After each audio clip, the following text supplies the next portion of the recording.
ભરૂચ જિલ્લાના ઝઘડિયા તાલુકામાં પ્રેમ સંબંધના કારણે એક હૃદયદ્રાવક ઘટના સામે આવી છે. પરિણીત પ્રેમી યુગલે ઝેરી દવા પી આત્મહત્યા કરી લેતા સમગ્ર પંથકમાં ચકચાર મચી ગઈ છે.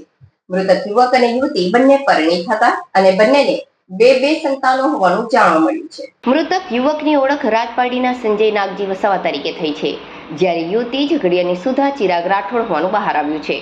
પ્રાપ્ત વિગતો અનુસાર સુધાનો પતિ દારૂના વ્યસની હોવાથી તે છેલ્લા કેટલાક સમયથી પોતાની માતા સાથે રહેતી હતી.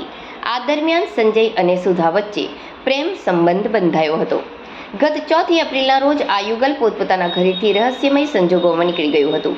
પરિવારજનોએ શોધખોળ કરવા છતાં કોઈ પત્તો ન લાગતા ઝઘડિયા પોલીસ મથકે ગુમ થયાની ફરિયાદ નોંધાવી હતી. જોકે પોલીસ તપાસ દરમિયાન પણ તેમની કોઈ ભાળ મળી નહોતી. ગઈકાલે રાત્રે ઝઘડિયા બેંક ઓફ બરોડા સામેથી બંનેના મૃતદેહ મળી આવતા સ્થાનિકોમાં ફાળ પડી હતી.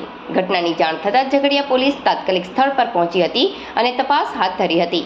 પોલીસે બંનેના મૃતદેહોનો કબજો મેળવી ભરૂચ સિવિલ હોસ્પિટલ ખાતે પોસ્ટમોર્ટમ માટે મોકલી આપ્યો છે. પોલીસે આ અંગે બંને પક્ષના પરિવારજનોને જાણ કરી છે. 2 પરિવારોએ પોતાના સ્વજન ગુમાવ્યા છે અને 4 બાળકોએ માતા પિતાની છત્રછાયા ગુમાવતા પંથકમાં શોકનું મોજું ફરી વળ્યું છે. હાલ પોલીસે અકસ્માતે મોતનો ગુનો નોંધી વધુ તપાસ હાથ ધરી છે.